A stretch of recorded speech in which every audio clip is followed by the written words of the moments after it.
Olá, pessoal, sejam todos bem-vindos ao podcast Pra Valer. Olha, nosso espaço aqui de discussão de temas relevantes para o Distrito Federal, para o Brasil, tudo aquilo que interessa à sociedade.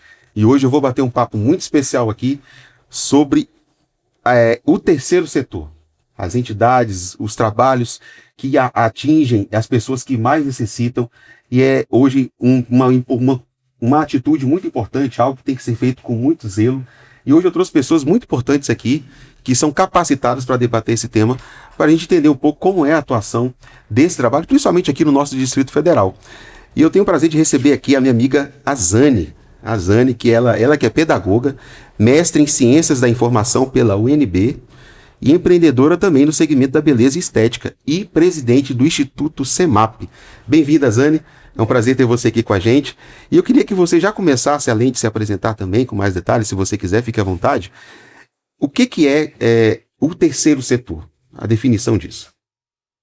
Boa tarde, é um prazer estar aqui com vocês. É, eu, eu sou essa pessoa que você apresentou, mas, sobretudo, eu sou uma pessoa que é, represento, né, trabalho com o terceiro setor, porque o terceiro setor, para mim, ele é, além de ser o governo, né, o Estado representa o primeiro setor, as empresas representam o segundo setor e as instituições sem fins lucrativos representam o terceiro setor, né, as ONGs, OSCs, associações, algumas têm CNPJ, outras não, mas são pessoas que trabalham sem fins lucrativos em prol do bem comum, Perfeito. ajudam outras pessoas. Então, a Azane, né, é uma pessoa admiradora do terceiro setor. E eu, na verdade, eu não consigo nem me ver sem o terceiro setor, porque para mim é um grupo de pessoas que fazem um trabalho tão bonito e que eles muitas vezes não são reconhecidos. Porque se a gente fizer uma análise, o papel do terceiro setor, ele é um papel similar ao que Jesus fez. Porque o Jesus, por exemplo, para quem conhece a Bíblia, ali nos livros de Mateus, Marcos, João e Lucas, mostra que Jesus ele serviu o tempo todo. E ali ele se comoveu com a viúva que estava sofrendo e ressuscitou o filho da viúva. Ele multiplicou pães e alimentou mais de 5.000 pessoas. Ele curou, ele perdoou, ele incluiu, ele ajudou pessoas que estavam desnorteadas a ressignificar a vida, né?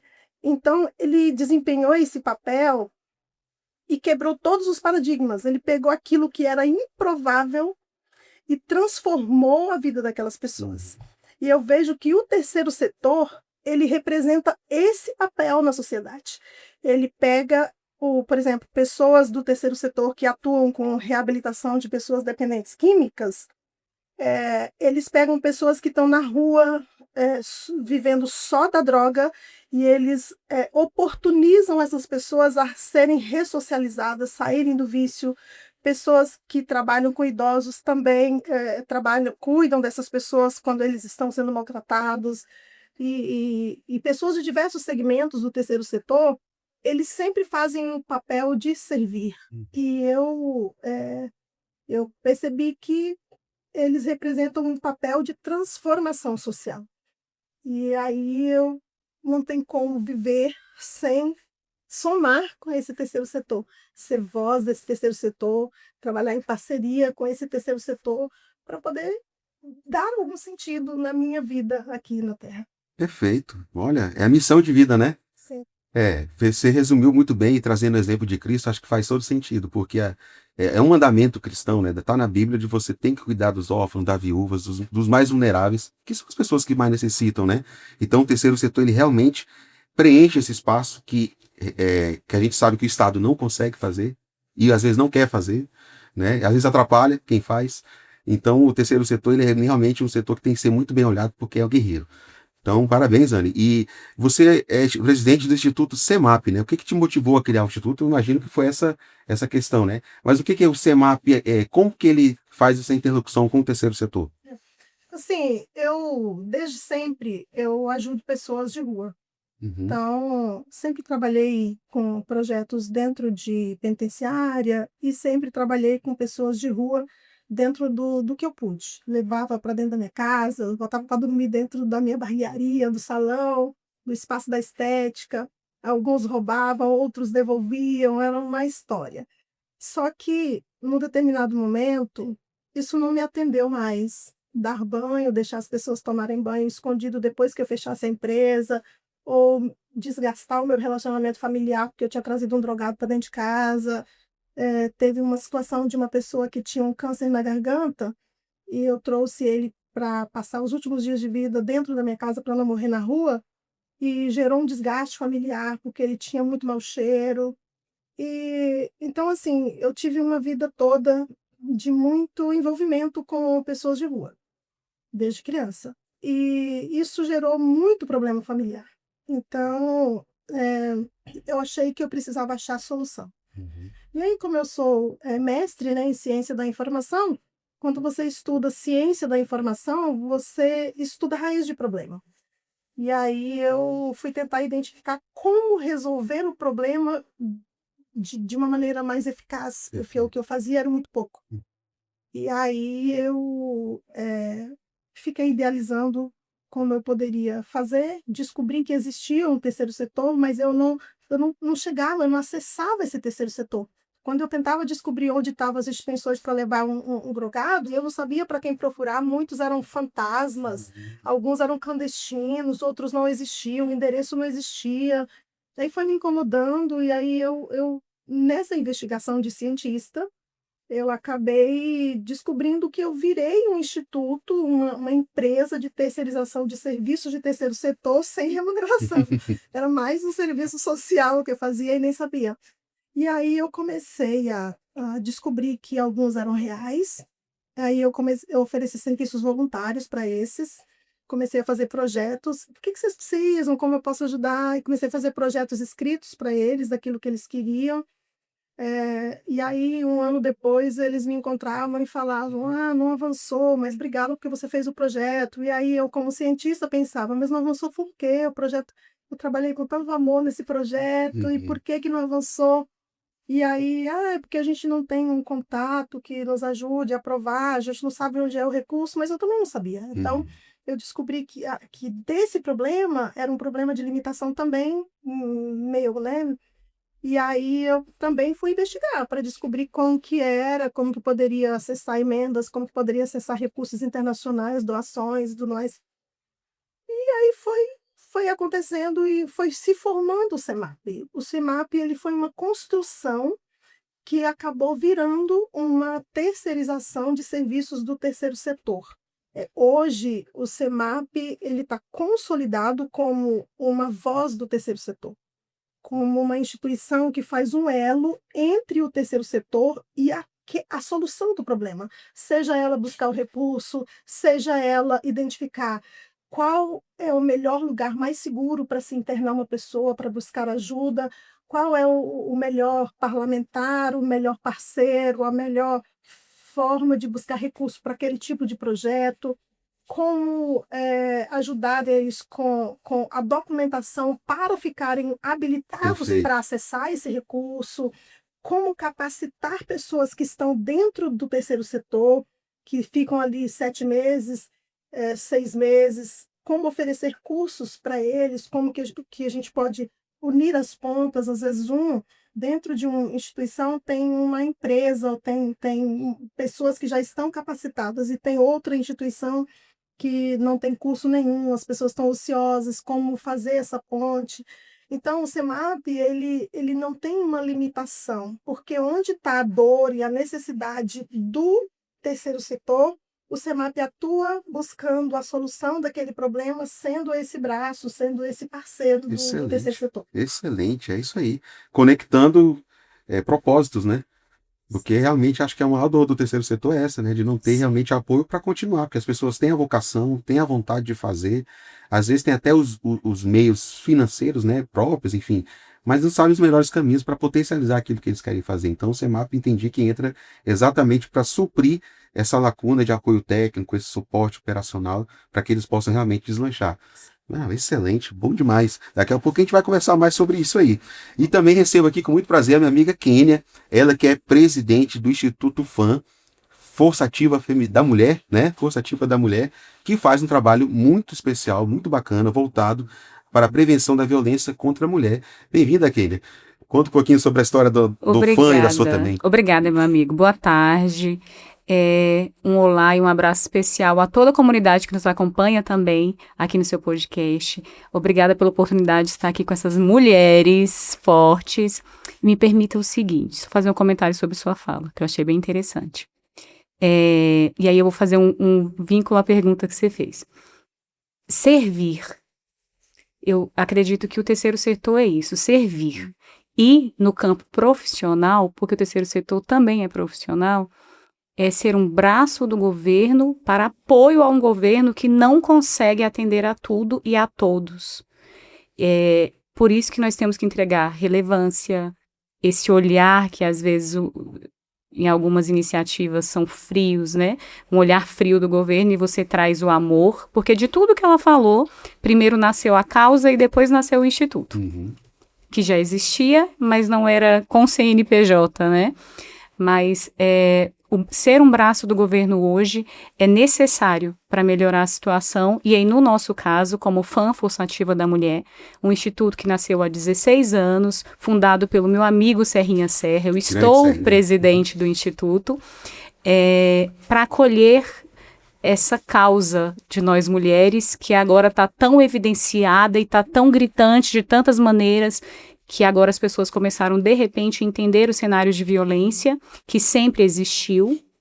Então, os números são alarmantes, mas seriam ainda piores se nós tivéssemos essa educação que nós temos há tempos atrás, porque mulheres engoliram coisas, suportaram muito, né? Os números são tristes, e quando a gente estuda dentro da ciência e faz uma pesquisa, a gente vê que poderia ser muito pior se essas informações tivessem chegado há tempos. Por exemplo, a minha avó passou por situações que a gente não entendia como violência psicológica. Isso é novo, né? E ela ainda não entende como violência psicológica, né? Ela suporta, porque ela foi criada para isso, né?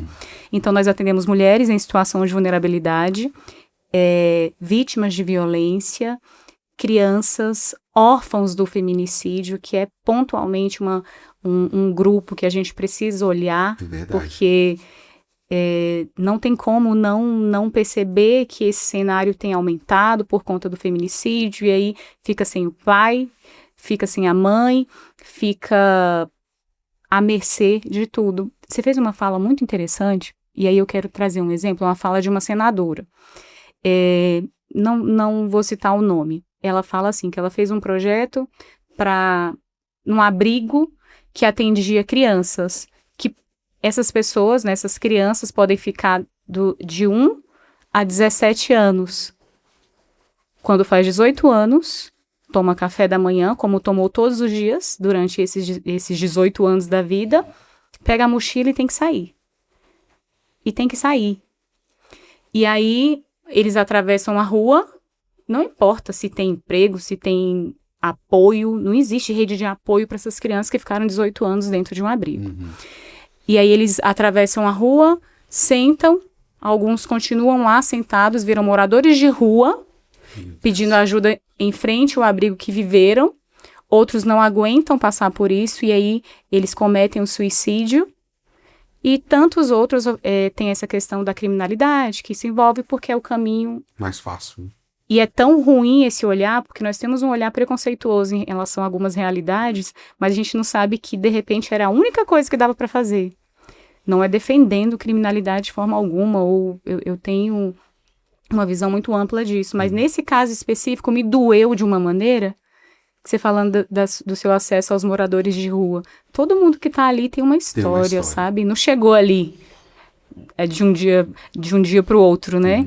E aí, o que a gente faz com essas pessoas, com essa criança, né? Porque 17 anos é uma criança que não teve família, que ficou a vida inteira dentro de um abrigo. E aí, a proposta seria pensar no depois. Assim, o que acontece quando pega essa mochila tem gente que não sabe o que fazer, porque assim, eu não passei por isso, provavelmente, tô intuindo, né, que ninguém aqui passou, mas que medo, a responsabilidade toda nas costas, do que? Você não sabe o que fazer, você não teve referência, você não sabe, todo mundo deu errado da sua família, de repente, para você chegar ali, ou você simplesmente foi deixado ali. Então, assim, o terceiro setor, para mim, traz esse olhar de, obviamente, primeiro de sensibilidade, reconhecer um problema que precisa ser pensado e que precisa ser ajustado com o governo. O governo tem recurso, mas às vezes não sabe como aplicar ali dentro da comunidade. Então, a gente, como instituto, como o terceiro setor, a gente se aproxima da dor e reconhece em que a gente precisa melhorar. Por exemplo, tem gente que não sabe que pode fazer um curso, que pode conseguir um emprego. Tem gente que não tem essa visão. A visão é assim, vou ter que vender droga porque a minha família sobreviveu assim. Ou outro, vou ter que roubar. Tem gente que entra no supermercado e rouba banana. Então, assim, isso é muito cruel. E aí, estar hoje, por exemplo, à frente da FAM, Força Ativa da Mulher, me dá a oportunidade de ajudar verdadeiramente, mas também de pensar em soluções que, de repente, não serão executadas por nós, mas por algum instituto ou algum parlamentar ou algum governo que pegue como um projeto ali de governo, projeto, enfim, e que possa começar a avançar.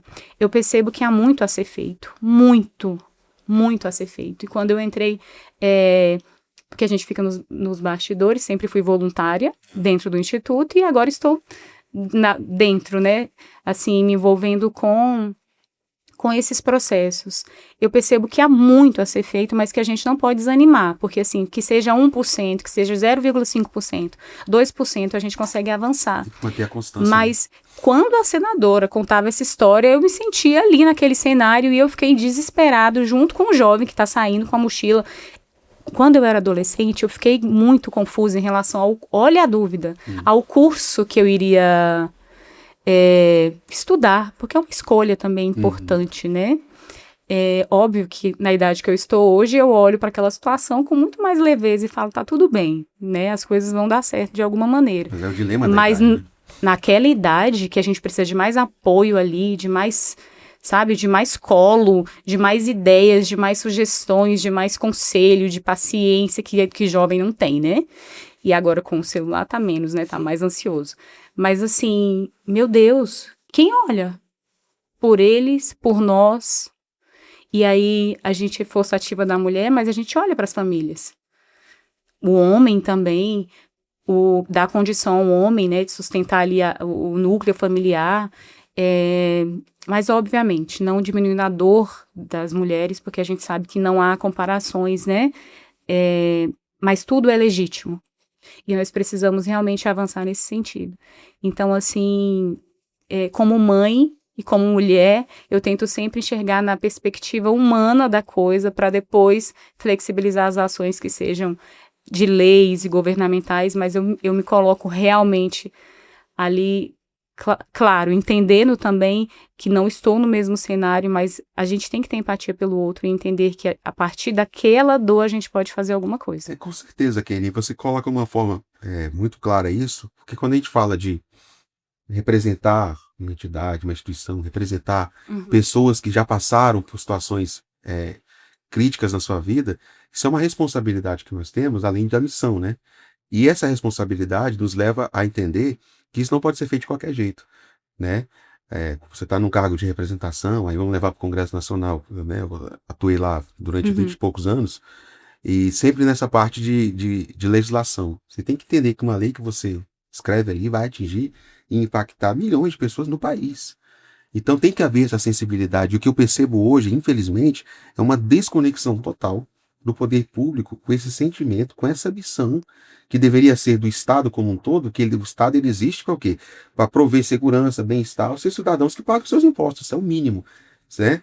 Mas não há essa conexão hoje com essa necessidade do ser humano. O ser humano cidadão não é só o pagador de imposto, é o ser humano cidadão. E aquele que não paga imposto? Essa pessoa que está lá na rua jogada sem perspectiva, esse jovem que sai de um abrigo depois de tanto tempo. Sim. E não tem nada. Então, essa desconexão causa situações como essa, onde você vê que Poderia haver uma política pública, uma parceria com uma instituição dessa, com o poder público, com as empresas, porque eu sei que tem empresários também que têm essa empatia e gostariam, mas se o Estado não faz essa conexão, quem é que faz? E o jovem fica lá no limbo, sem ter para onde ir. Sim. Né? Faz uma parceria ali para quando ele sair do abrigo ter um treinamento, uma capacitação, uma continuidade na sua vida, né? Porque a instituição fez o papel dela até ali, mas se o poder público não entrar fazendo essas pontes, é importantíssimo isso. E às vezes o que acontece no abrigo, assim, que daria condição da pessoa sair e fazer alguma coisa. Então, assim, tem que se repensar tudo. Tudo.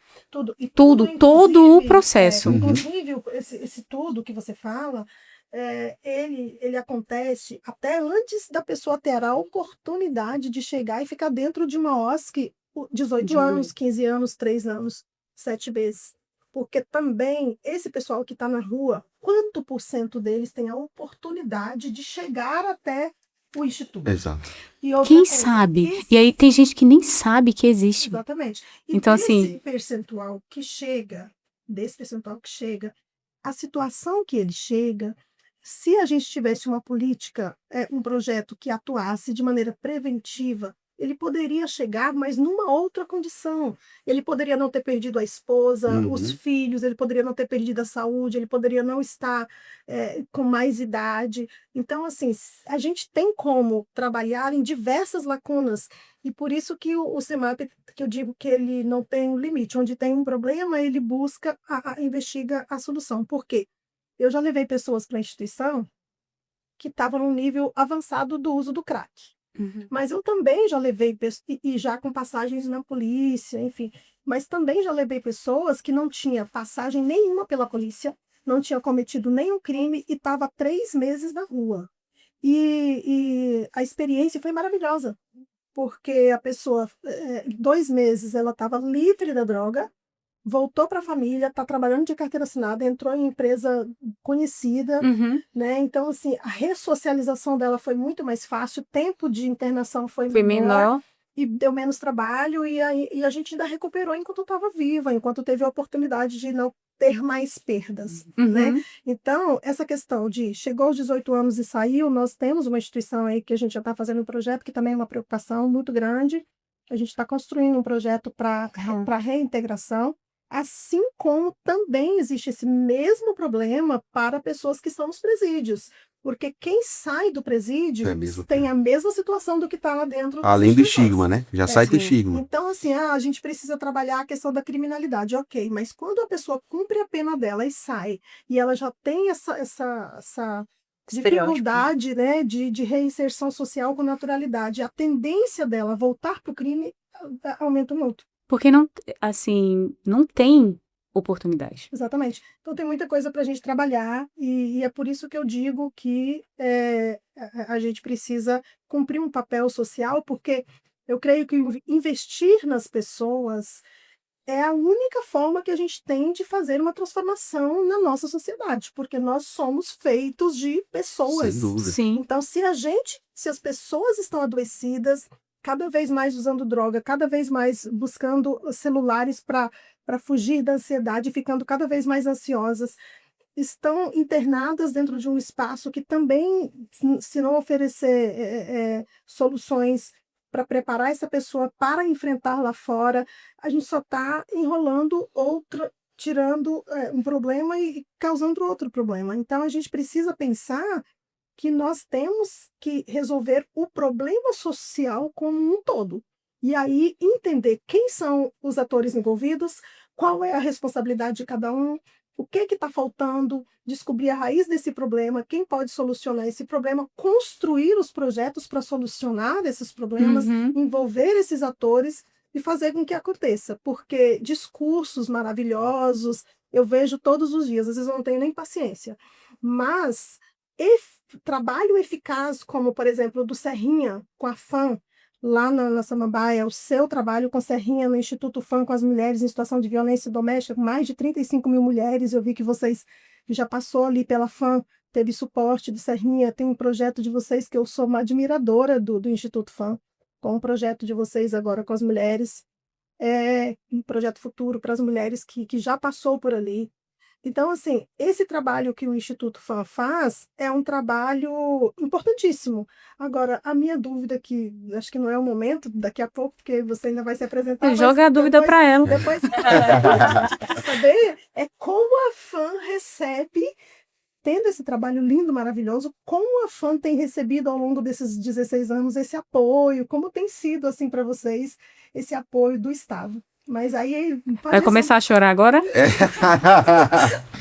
A Zane fez a pergunta que eu faria para Kenny, mas daqui a pouco você responde. Vem aqui para ela, vamos acalmar os ânimos. Olha, tá vendo a riqueza de um debate como esse? É porque, assim, as pessoas às vezes desconhecem esse mundo que é o terceiro setor e muitas vezes a falta, como eu falei, de conexão, até mesmo entre as próprias entidades, né? Que às vezes faz um trabalho aqui, outro aqui, podem se somar e se ajudar, mas cada um tentando sobreviver ali, às vezes esquece que podem se ajudar. Acho que o grande lance também é a gente conseguir identificar pessoas que pensam igual, têm o mesmo propósito e unir forças. Acho que aí a gente consegue chegar muito mais longe. Eu acho que o trabalho que vocês estão fazendo nesse sentido é muito importante. E falando de quem faz isso também acontecer na ponta, eu recebo aqui também com muita alegria a minha amiga Beatriz, como a gente chama ela, né? Beatriz Souza Costa, ela que é psicóloga, palestrante também, e ela é coordenadora do projeto Gratidão em Movimento, que eu tive o prazer de conhecer, que faz um trabalho maravilhoso também, e faz exatamente essa conexão de pessoas que querem se unir para ajudar pessoas, e elas reúnem isso num projeto, não é isso, Beatriz? E fazem ações sociais na ponta, específicas, ali atendendo mulheres, crianças, idosos. Beatriz, bem-vinda ao podcast Pra Valer. Obrigada. Como o Ismael falou, eu sou a Beatriz, eu estou como coordenadora do projeto Gratidão em Movimento, e a minha história com o projeto social começou um pouco diferente. Eu comecei o curso de psicologia e dentro da clínica, escola, né, no caso a faculdade, que promovia esses serviços para a comunidade, que é bem concorrido, eu fui vendo que não bastava só o serviço social ali da psicologia, né, dentro da faculdade. Vi que também tinham questões que a gente fala, né, que uma saúde mental, ela se completa, digamos assim, dependendo do ser, né, a gente olha como um ser biopsicossocial, que é justamente o ser humano íntegro, né? Ser humano integral, né? Isso. E aí a gente analisa a questão da sociedade, como ele vive, do contexto onde ele mora, toda essa questão muda totalmente a saúde mental dele. Então, assim, imagina, a pessoa tá vivendo, só que ela tá desempregada. Isso já causa uma preocupação. E dentro da psicologia foi que eu vi que só o meu serviço como psicóloga não era suficiente. Eu queria, né, ser mais, fazer mais. E aí nasceu o desejo de ser voluntária de um projeto social, que eu não sabia exatamente como adentrar. E aí, por meio de amigos, eu fui voluntária. E depois de 3 anos, conheci a Brena, que é a idealizadora do Gratidão em Movimento. Nossa, grande amiga, Brena. Um abraço para ela. E lá ela me explicou como funcionava o projeto. Fiz várias perguntas como psicóloga, né? E como pessoa. E fui conhecendo o projeto, realmente a essência do projeto que ela traz e criou, realmente. E achei esplêndido, lindo, maravilhoso. E, né, quis saber mais e passou um tempo, ela me colocou, né? Ela me colocou como coordenadora do projeto. E hoje eu tenho a honra de participar, tenho uma alegria imensa, assim. E vi realmente toda essa questão que as meninas falaram, né? Que às vezes tem um instituto, um projeto que quer fazer uma ação social ou promover algum serviço, só que não sabe como. Então a gente busca como base, claro, recebendo convites por meio desses institutos ou pessoas mesmo que resolvem fazer ações sociais e a gente tenta servir como base. Então a gente leva para eventos sociais, ações sociais organizadas por institutos ou por pessoas mesmo, né, empresários ou algo assim, que realmente nós somos convidadas e a gente tenta servir como base. Por exemplo, a Zane, ela quer ser voluntária levando um assistente social para explicar certas coisas para as mulheres, né, leva o Instituto FAM, de repente, eu conheço a Kênia, eu quero levar um departamento, né, e eu apresento para um dos idealizadores da ação social, a Kênia quer falar um pouquinho com as mulheres, vamos colocar uma tenda para ela, e aí a gente vai agregando e vinculando essas pessoas que somam realmente. Excelente. Empresários que querem doar o lanche para as crianças, pessoas que querem ir junto com os nossos departamentos, né, que a gente chama de departamentos, que a gente leva a oficina de balões, pintura de rosto, serviço social para as crianças, mesmo para fazer uma festa, né, porque muitas dessas crianças que estão em situação de vulnerabilidade não recebem no dia a dia ou mesmo no ano esse serviço. Então, assim, a gente busca levar para essas comunidades, né, que têm uma situação de vulnerabilidade, esses serviços, e realmente unir pontes, né, formar pontes de pessoas que querem contribuir, seja com doação, seja com alimentos, seja com cesta básica. Então a gente vai somando, né, são 7 anos de trabalho da Brena. Caramba, 7 anos. 7 anos. E vão se formando parceiros realmente que dizem assim, eu quero doar cesta básica. Então a gente conhece as comunidades, conhece os parceiros, né, que são como institutos, e a gente diz, olha, leva lá. Por exemplo, a gente tem hoje parceria com o Instituto Mães do Sol, então lá elas realizam um trabalho diário, né? A gente vai No pôr do sol esse? É lá no Sol Nascente, É. Mães do Sol. É a Vanessa e a Sol, Isso, né? isso. Uhum. E aí a gente leva esse serviço e busca, o Ismael quer doar a cesta básica. A gente, né, apresenta o projeto para ele, leva esse suporte. Tem um empresário também que quer doar alguma coisa, quer doar roupas. A gente apresenta o Instituto, né, são diversas comunidades que a gente atua hoje, né, Santa Maria, Sol Nascente, Novo Gama. Então, assim, nós fomos convidados para esses eventos e de lá a gente forma pontes que se estendem em outras pontes e assim os vínculos se formam e a gente tenta ali agregar, unir as pontas. Então né? vocês potencializam ações que já estão, assim, planejadas. Sim. E com parceiros que vocês têm, vocês vão agregando outros serviços àquelas ações. Isso. E aí com informações, né, por exemplo, a Zane tem um instituto, mas digamos que ela está lá no começo. Se a gente é convidada para uma ação social dela, a gente serve como base, dá um suporte que ela precisa, né? A gente busca saber dela o que ela precisa, das informações que ela precisa. Digamos, ela quer água pro evento dela. A gente forma uma ponte, a gente tem o contato da CAESB, de forma que o que a gente pode solicitar para você? O que a gente pode dar o suporte? Tem instituto que não sabe, por exemplo, divulgar nas redes sociais, fazer um pedido. Uhum. Então, a gente, né, já está há um tempo à frente, a gente divulga, a gente, né, faz o folder, faz essas informações para que possa chegar no instituto, né, e ser apresentar também a Zane para outras pessoas, para empresários, para... hoje a gente conhece muito líderes de motoclubes. Uhum. Então a gente apresenta para essas pessoas, né? Forma pontes realmente. E eu sempre digo que a gente serve como escada para esses institutos, esses projetos, essas pessoas, para que eles possam realmente ir subindo e fazendo um serviço ainda maior, promovendo ações ou realmente serviços ainda maiores para a comunidade. Que legal, viu, Beatriz? Caramba, que bacana. Porque, na verdade, vocês estão emprestando a credibilidade da experiência que vocês já têm fazendo esse trabalho para que outras entidades possam também crescer, né? Então é muito legal. É mais ou menos o que o Semarco faz também, só que na parte técnica, né? É daqui que a gente consegue fazer muito trabalho. Entendeu? Você agrega muito para aquilo que a gente não faz Sim. ainda e você já tem uma experiência e faz. E nesses 7 anos de Gratidão em Movimento, quantas ações vocês já fizeram, mais ou menos? Tem uma ideia? A gente segue protocolos, né? A Brena, desde o início, ela foi se preocupando com essa questão de protocolo. Então, nosso Instagram, né? Inclusive, sigam-nos. Gratidão Fala aí que eu vou seguir. Gratidão em Movimento. Gratidão em Movimento, olha aí. Movimento BSB. Gratidão em Movimento BSB. Nesse Instagram, a Brena teve todo esse cuidado de formar protocolos e todas as ações que a gente não tem CNPJ ainda, de postar as ações que eram feitas, que são feitas, na verdade, né, pela gente. E, por exemplo, é doado uma quantidade de cesta básica, a gente posta essa quantidade, a gente posta a entrega da cesta básica. Toda a transparência, Isso, né? toda essa transparência. E hoje, nos destaques lá do nosso Instagram, vocês podem observar que tem o número, se eu não me engano, 85 ações realizadas. 85. Que bacana. Isso, né? 85 ações realizadas, fora as que a Brena, né, faz no off, que ela diz assim.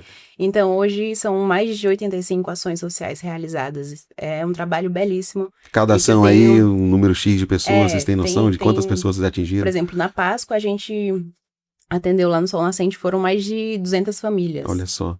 No Santa Maria, umas 150, 200, por aí. Então, por exemplo, a Páscoa, né? A gente trabalha em períodos, normalmente. A Páscoa foram mais de 200 famílias, mais de 300 pessoas. Porque Vocês fazem campanhas, né? Isso.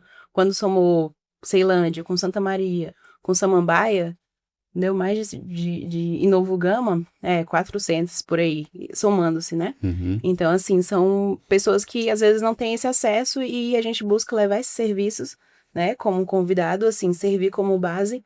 Às vezes a pessoa já tem uma ideia de como fazer um evento, tem a vontade de fazer o evento, mas diz assim, eu nem sei como que funciona a logística. Uhum. E a gente, com esses anos de experiência, entra com a Já parte entra da com logística e diz assim, olha, Excelente. a gente precisa de tantos pães para cachorro-quente, coisas assim, essas listas, esses protocolos Ensinar a fazer um certinhos. ofício, né? Isso. Formalizar. Aí já entra mais pra Zane, né? Mas a gente tem esse suporte de, olha, eu vou procurar, né? A Zane faz. Mas, por exemplo, Você que faz. se eu quiser fazer organizar uma ação social, e aí eu convido vocês organizam toda a ação social, ou é só essa parte de...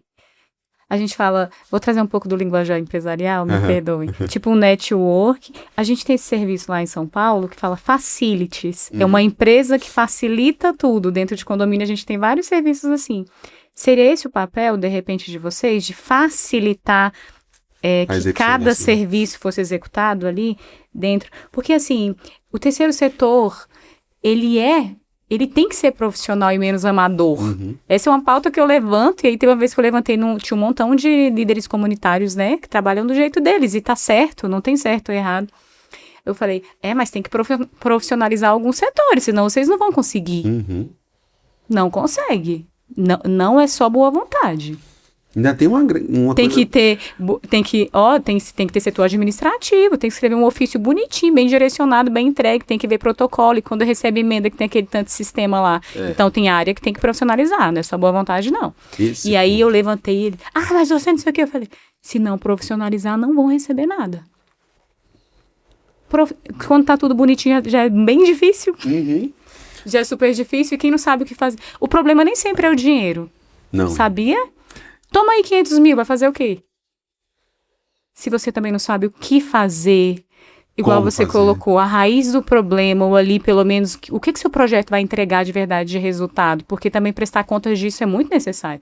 Por isso que tem, por exemplo, tem muito instituto fuleira, me perdoem os institutos sérios, mas eu preciso falar isso, que aí acaba atrapalhando a sociedade. É esse ponto que eu queria pegar, esse gancho aqui. Olha só que legal isso. Porque essa necessidade da profissionalização, também defendo isso fortemente. Não é à toa que a gente tem conversado bastante sobre isso, né? E vocês fazem um trabalho de excelência, é por isso que tem esse reconhecimento. Mas atrapalha quem não faz direito. E o pior, derruba a credibilidade do terceiro De setor. quem está trabalhando Porque sério. a gente sabe, o brasileiro é um povo solidário, gente. A gente sabe qualquer desastre que acontece, o brasileiro ele se une nas grandes causas, ele doa, às vezes a pessoa não tem nem condição para ela, mas ela ajuda a outra, né? Em comunidades carentes a gente vê que eles se ajudam, mesmo sem ter condição para eles. Mas aí você encontra situações como essa, em que não há essa capacitação, esse profissionalismo, aliado também com malandragem, vamos falar a verdade, essa que é a verdade, muita gente entra no terceiro setor para se locupletar de facilidades que tem. Cheio de trambiqueiro. Cheio de trambiqueiros. Vamos falar assim no popular, E que a aí- nossa galera vai entender. E aí eles conseguem o quê? Jogar para baixo um setor que precisa de muito apoio. Então as pessoas que gostariam de ajudar, às vezes ficam com receio por conta desses maus exemplos. Então vocês estão falando, é fundamental. Eu acho que nós temos que perseguir isso. A E agora- profissionalização e a excelência no Agora eu negócio. quero só aproveitar o gancho para falar de uma coisa que você falou, de união das entidades, principalmente das que trabalham de maneira correta. Perfeito. Eu estou como conselheira agora no Conselho dos Direitos da Mulher do Distrito Federal, pela Secretaria da Mulher. Mas a FAM não entrou sozinha nesse cargo. Eu tive o apoio da Casa Azul, que é uma instituição muito séria também de Samambaia, e aí nós só conseguimos entrar para essa representação, para esse cargo que é importante para a nossa causa, por conta do apoio da Casa Azul. Então, ia ficar as duas fora, e aí a gente entrou em conjunto. E isso é muito válido. Se todo mundo se organizasse realmente para poder tocar os projetos, não de maneira individual, mas de maneira colaborativa e participativa, a gente conseguiria fazer muito mais. Você veja, por exemplo, lá na FAM, a gente tem um atendimento jurídico gratuito semanal, nós temos um atendimento psicológico, que é assim, amiga, se tiver alguma voluntária lá para ser nossa parceira, já estou pedindo. Tá todo mundo precisando. Gente, tá todo mundo precisando de uma terapia. Assim, e agora as pessoas estão mais educadas, que antes as pessoas falavam coisas horríveis sobre terapia. Agora tá todo mundo sabendo que tá belíssimo, precisando. né? Agora é chique fazer, né? Estou com meu terapeuta, estou com meu psicólogo. Mas antes as pessoas tinham preconceito, né? Esse estigma social que atrapalha Maluco, tanto né? o tratamento. Falava que era coisa de doido, né? E aí só expressando aquilo que a gente ouve de senso comum, mas é muito contrário disso. Mas a gente ainda faz muito pouco respondendo aquela sua pergunta, porque durante 16 anos, um homem corajoso, ele fez muito com os próprios recursos. E é legítimo, assim, o Serrinha sabe o quanto eu admiro em todo lugar que eu vou falar da FAM, primeiro eu falo o nome Serrinha Serra, porque é ele quem fundou. E um instituto totalmente voltado para as mulheres, fundado por um homem. Então, nós temos que ser parceiros, né? E não estar nesse conflito que a internet quer pegar. Mas hoje, nós começamos um movimento profissional, porque você tem que profissionalizar, você tem que ter parceiros, inclusive você, para nos dar potencializar um trabalho que pode ser feito com realmente excelência. E aí nós vamos tocar ainda esse ano um projeto, até aproveitando para apresentar, e aí convidar também as mulheres que estejam nos assistindo, que seja da comunidade Samambaia ou região próxima, chamado Mulher Ativa, que é voltado para capacitação de mulheres, mas que tenham a intenção de começar a empreender. Excelente. Então, por exemplo, curso de edição de vídeo. A galera está precisando, estão gostando. Ela consegue fazer edição através do quê? Celular. E a gente vai ensinar. Então, você, mãe solo, tá em casa, tem as responsabilidades de cuidar do filho, levar para a escola, tem a rotina, o trabalho não para. Porque quem não sabe só fala, né? Mas assim, tá fazendo muito, eu deveria receber um salário ali, né? E aí, mas consegue nos intervalos editar um vídeo e ter uma renda extra ou uma renda principal. Eu tenho alunas de outros projetos que transformam o que a gente chama de renda extra, em renda principal da casa. Que o marido ganha, às vezes, um salário mínimo e ela passa a ganhar mais de 3 mil reais editando vídeo ou postando em rede social, fazendo cards, porque as pessoas precisam disso. Todo mundo precisa desse movimento. A Zane, que falou anteriormente que não gostava, já compreende a necessidade de aparecer de maneira profissional, elegante, estratégica nas redes sociais. Então, a gente vai trazer isso com Mulher Ativa. E eu escrevi esse projeto pensando em que mulheres, levantem-se. Tá ruim, vamos recomeçar, vamos levantar, vamos dar condições. Aí você passa a ajudar outra mulher que passa pelo mesmo laboratório, mas depois levanta. As intenções das políticas públicas também não tem que ser deixar a pessoa para sempre precisando, não. A ideia é que você levante e aí tenha condições, autonomia e, lógico, olhando de maneira muito ampla, né? O sociólogo me ouvindo e tremendo o olho uma hora dessa, mas assim, existem casos que não, que tem que ser assistido a vida inteira. Sim. E porque tem algumas coisas que são muito sérias, mas outros não. A mulher cria autonomia e daqui a pouco ela cria uma rede imensa através da força dela e do testemunho dela. Sim. A gente pode dizer, né? E O porque mínimo tem de tanta apoio, de história. acolhimento. Quando você vai para instituto, você vê que tem tanta história, que às vezes assim, você dá uma opinião e depois você pensa, meu Deus, mas todas aquelas outras coisas.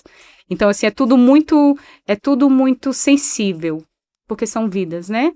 E aí eu tento tomar o máximo possível de cuidado, porque às vezes um exemplo elimina outra coisa e não dá. Assim, respeito total às realidades, né? Mas a Mulher Ativa vem para isso, com fomento. A gente já está começando, porque eu entrei no instituto e falei, Serrinha, amigo, eu admiro demais seu trabalho, agora vamos fazer assim, o sangue novo aqui, só para poder... Porque ele é muito... O trabalho... Ele é muito sério, e sempre foi muito sério feito pelo Serrinha. O propósito foi bem executado, mas a gente precisa que o governo reconheça e dê recursos para a gente trabalhar.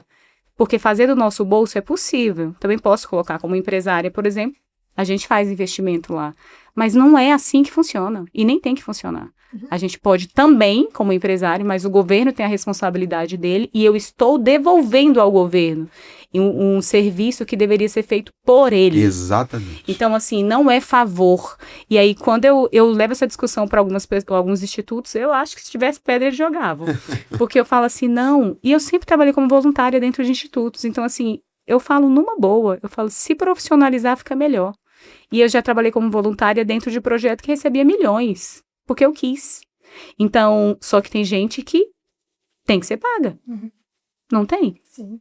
Então, essa questão dessa fala aí, eu até queria que você concluísse o seu trabalho, porque eu vou fazer uma fala sobre ela, mas eu queria que você me respondesse, porque eu achei muito interessante o seu trabalho. Eu preciso entender como que a gente consegue fazer essa integração, porque como cientista já identifiquei aqui uma lacuna. Pensa bem, vocês fazem um trabalho maravilhoso, você faz um trabalho maravilhoso, eu faço um trabalho de voz, de ajuda ali, de elo entre o pessoal, vocês, né, e o governo. Entretanto, muitas vezes a gente não sabe uma da outra, Uhum. né? E aí é um problema. Isso, outra questão que vocês estavam dizendo aqui, que tem os que são picaretas, né? Eu chamei de clandestinos, né? Mas assim, eu também identifico um outro problema muito sério ali. Eu tenho experiência já de levar a pessoa para um local, esse local nem existir, e de situação de maus tratos, e eu tenho situações assim comprovadas, com provas, eu tenho registro de ocorrência já sobre instituições clandestinas, mas a questão que eu queria abordar é a seguinte: existem os clandestinos, as pessoas que estão usando de má fé para tirar proveito. Existem as pessoas sérias, como a Janete, do Instituto do Comunidade Novo Tempo, Janete, Pastor Olímpio, né? do Pastor Olímpio. Existem alguns muito sérios aí que a gente Uhum. trabalha em parceria. Nós temos uma parceira, uma instituição parceira aí, que tem quase 150 mil pessoas ligadas a essa instituição, mais de 60 institutos e grupos de pessoas organizados ou não ligados a essa pessoa. Então, a gente está no DF, no entorno todo. Uhum. O que eu percebo nas visitas e na investigação de cientista é que existe também pessoas que fazem errado porque tem uma lacuna da falta da capacitação. E ainda tem um outro problema que precisava ser mapeado, que é a questão da pessoa também ter limitação para somar com gente que é melhor que ela para fazer. Uhum. Porque, por exemplo, eu não sei de legislação, de onde está o recurso, como pode fazer para conseguir emendas, mas o Ismael sabe. Eu não sei como trabalhar a parte psicológica de mulheres, por exemplo, mas você sabe, você sabe. Então, é necessário que eu deixe que você ocupe o seu lugar, que eu deixe que ele ocupe o lugar Isso é dele, sensacional. e que a gente identifique esses perfis. Então, no momento em que nós não sabemos identificar perfil de pessoa competente, e a gente delega ideias ou sonhos ou práticas que nós fazemos para pessoas erradas. Nós fazemos isso porque nós não sabemos, ou usam da nossa inocência, ou a gente não é preparado para identificar quem são os sérios, quem não são os sérios. Então, assim, existe... Ou não quer pagar, Então, assim, tem porque um tem o não quer problema. pagar. Tem um problema aí que a gente precisa identificar. Por quê? Porque se a gente une competências, se a gente une pessoas que fazem um trabalho sério, só esse grupo nosso aqui, vocês percebem a riqueza desse diálogo e quanto a gente pode agregar para as instituições com esses 4 pessoas desse podcast. E esse é exatamente o objetivo desse bate-papo, que a gente possa realmente identificar, claro, o que é o terceiro setor, o que faz, e também para mostrar essas lacunas, né? Que às vezes impedem que ele seja mais pujante do que já é. Sim. Então é importantíssimo. Acho que nós temos um bom ponto aqui para a gente poder avançar nesse sentido. Eficiência, profissionalização, né? E realmente capacitação, como bem falado, e colocar o terceiro setor no lugar que ele realmente merece, não porque está fazendo um favor para ninguém, está ocupando o espaço ou a tarefa que é do poder público. Nós pagamos impostos para isso. As pessoas precisam e têm direito desses cuidados. Então, isso tem que ser reconhecido, né? O trabalho dela, por exemplo, eu fiquei com umas dúvidas. Por exemplo, você, pelo que eu entendi, além de você conseguir unir pontas, conseguir alimento e levar para um grupo de pessoas carentes em situação de vulnerabilidade, você também parece que consegue identificar quem pode ajudar, unir essas pessoas, e vocês fazem um trabalho voluntário de vocês mesmas organizar. Então, assim, vocês fazem muitos serviços do próprio grupo e une outros grupos, conectam os grupos. Hoje a gente tem pessoas, né, parceiros que são doadores, a gente chama, né, doadores, e que levam alguns serviços. Por exemplo, eu conheço um advogado, então de repente eu sei que vai ter uma ação lá na Santa Maria, eu convido para estar com a gente. Um atendimento jurídico. Isso, para levar esse atendimento jurídico. Mas a gente tem a nossa equipe, a gente atua hoje com cerca de 28 voluntários na nossa equipe. Todos psicólogos. Não, são pessoas de cada... Diversas. Tem gente de Samambaia, tem gente de Santa Maria, tem gente de Valparaíso. Então, a gente se reúne quando, né, cada um, às vezes, tem um que não pode, mas a gente se une com esses departamentos, pintura de rosto, a gente descobre várias habilidades, né, de várias pessoas que tem profissões totalmente diferentes, mas que quando vão para ação quer pintar o rosto, quer participar, encher balão. Então, assim, a gente leva esses departamentos, né, quando é evento com crianças, e aí eles participam como voluntários mesmo, levando as habilidades, né, ou até mesmo doando, porque muitos dos nossos voluntários são doadores também. Mas, por exemplo, eu entendi o processo, mas eu quero receber as cestas, é um exemplo. E o Instituto FAM. Aí eu me cadastro com você? Não, aí o que acontece? Normalmente tem pessoas, né, o Instituto já, por exemplo, lá no Instituto Mães do Sol, lá tem, as mulheres se cadastram com a Sol, Aham. com esse instituto. Em Santa Maria tem um Então, instituto mas aí como que eu específico. recebo as doações que seriam para vocês? Aí, no caso, a gente direcionou, vai ter tal ação, Lá aí na a gente FAM. apresenta... Aí você... A gente apresenta, tem tais ações, digamos, no Dia das Crianças. A gente tem o Instituto Mães do Sol lá na Ceilândia, a gente mostra um pouco da história, Aham. mostra da Santa Maria, diz assim, você quer doar pra onde? Você quer ir, Ah, né? tá. Então a gente cadastra, se apresenta para vocês e vocês vão apresentar para os possíveis doadores. Isso. Ah, entendi. Isso. Aí, na verdade, a gente convida os possíveis doadores pra, né, levar pra cada comunidade. Então, assim, você quer levar pra Santa Maria. E aí tem o Instituto, né, que a gente conhece já há um tempo, e lá tem as famílias cadastradas. São cadastradas Você já tem, na lá. verdade, os seus parceiros, né? Isso. Isso. Tem o Instituto já... Então, né? por exemplo, se for fazer uma parceria nesse sentido com a FAM, por exemplo, então ela vai fazer uma ação lá com as mulheres, enfim. Aí você apresentaria para os seus parceiros o trabalho que vai ser feito lá na FAM. Isso. Entendi. Aí, Aí por exemplo, pode entrar mais instituto, então. sim, a gente sempre é convidado, né? Sempre convidados. Nós somos para conhecer realmente as comunidades. Agora, a gente tem um serviço diferente no Novo Gama, que aí essas pessoas, essas famílias se cadastraram com a gente. Então, a gente formou esse grupo para, né? Do próprio pessoas... Gratidão, né? Isso. Vai assistindo essas pessoas. Isso. E a gente leva esse serviço, né? Por exemplo, na Páscoa, a gente levou mais de 110 cestas básicas para as famílias de lá. Com pessoas Fantástico. em vulnerabilidade, numa comunidade que pouco se sabe, né? América do Sul, lá no Novo Gama. Então, assim, quando são situações assim, tem uma comunidade que não é assistida e não tem nenhum líder, digamos assim. Sim, uma referência, né? Isso, para ter, né, uma referência para essas pessoas. Então, a gente se desdobra, né, para cadastrar e conhecer um pouco dessas famílias e criar essas pontes. Então, vai ter uma ação no Dia das Crianças no Novo Gama. E a gente vai linkando, né, avaliando, tem o Ismael que pode doar a cesta básica, e a gente apresenta, olha, tem o América do Sul lá no Novo Gama, você quer doar as cestas básicas, você quer ir Eu conhecer? nem sabia Sim. que existia a América do Pois Sul. é. Olha aí. Mas Tem- tem muitas cidades Agora aqui do conhece. DF também que eu não sabia. Tem Água- localidades aí. Sim. Porque a água quente, pra mim, foi uma coisa recente. Uhum. Me apresentaram, eu falei, meu Deus. Tem muita coisa para fazer, Sim, tem. muito E lugar para muitas- visitar, E tem muita gente para muita ajudar. gente precisando de ajuda. Sim, e muitas dessas comunidades, elas não são ouvidas, ou não chega, né, a voz a nenhum poder público, ou até chega, mas como foi falado, não... Mas nesse ano chega. É verdade. Esse ano chega, tem visita, tem vídeo e foto. Isso. E aí, nesses locais, a gente busca realmente, peraí, o que eu posso levar de serviço? Então, hoje a gente tem pontes como óticas, né, que às vezes levam um serviço de uma consulta de vista, às vezes até doam armações. A gente tem uma ótica lá em Santa Maria, que a moça, a dona, a Érica, ela leva pra gente, doa, né, faz a doação de armações. Então, assim, é um serviço... A gente faz esse trabalho mensal de exame gratuito de vista também. Excelente. Já- Olha E que são quanta essas pontes que se experiência formam, rica, né? É. Quanta experiência rica. Gente, olha, pena que é tão rápido, né?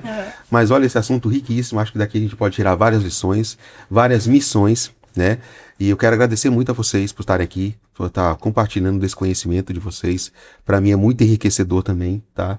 E eu acredito que a gente vai sair daqui, pelo menos eu, com uma visão muito mais aprofundada do que eu achava que tinha sobre o terceiro setor. Então, quero, para finalizar, que a cada um de vocês, em um minutinho, desse uma palavra final aí, um agradecimento, se dirigisse para quem, o público aí, fica à vontade. Grande. Bem, eu quero agradecer a oportunidade, meu primeiro podcast. Obrigada pelo Foi muito bem, viu? Desculpa se falei demais, mas assim, é uma mistura de emoção, de história, né, de responsabilidade, porque o SEBAP, ele desempenha um papel de criar oportunidade, para fazer transformação social. E é uma responsabilidade muito grande porque a gente tem pessoas que fazem trabalhos muito sérios, né? E a gente tem que oportunizar essas pessoas, profissionalizar essas pessoas, ajudar essas pessoas a conseguir recurso. Por exemplo, esse projeto que eu fiquei questionando, que não tem um instituto formalizado ainda, né? Eu já estou aqui pensando, por que não está formalizado? Cadê esse instituto que ninguém Já sabe? saiu formalizado, que existe, amiga. né? Então, já é uma responsabilidade que eu já puxo para o CEMAP. Então, o que eu quero dizer para vocês é que nós, do Instituto CEMAP, conseguimos ajudar vocês a organizar as ideias de vocês para ajudar a sociedade, para ajudar o Estado, organizar isso, fazer o projeto, fazer o estatuto, fazer a captação de recurso. A gente oferece muitos cursos e a gente tem muitos parceiros. Nós temos 104 parceiros regulares conosco no Distrito Federal e muitos outros potenciais que nós ainda não conseguimos as agendas para atender todos, porque é muita demanda. O Instituto CEMAP está crescendo cada dia, mas nós estamos à disposição para poder ajudar essas instituições que fazem um trabalho maravilhoso, que eu admiro e que o que eu puder fazer enquanto presidente do Instituto CEMAP, eu vou fazer para continuar gerando oportunidade para pessoas saírem desse cenário e fazerem uma transformação, como eu disse, conforme Jesus teve aqui, né, na Terra, e com 12 discípulos ele conseguiu fazer uma transformação muito grande. Então eu quero que eu entendo que vocês são esses discípulos, sabe? Representam esse papel dos discípulos. Porque, gente, o que explica uma pessoa dessa fazer um trabalho desse, de reunir voluntários e ajudar pessoas? O que explica o Serrinha fazer, e você, Kênia, fazer um trabalho desse lá na ponta, a Janete e de muitas outras pessoas? São pessoas, são anjos nessa terra, são pessoas diferenciadas, que conseguem fazer uma diferença absurda no cenário, na realidade de Brasília, na realidade do Brasil. Então, eu acho que são essas pessoas que fazem a diferença, são essas pessoas que valem a pena, são vocês que valem a pena, porque vocês pensam no próximo, porque vocês amam o próximo, porque vocês se doam para o próximo. E o Instituto CEMAP está aqui para somar com vocês. Muito bem, é isso aí. Vamos lá. Beatriz, gratidão em movimento. O que eu tenho a dizer é agradecer, né? Primeiro ao convite, agradecer também à Brena, a idealizadora, que não pôde estar aqui, mas que realiza há 7 anos esse trabalho extraordinário.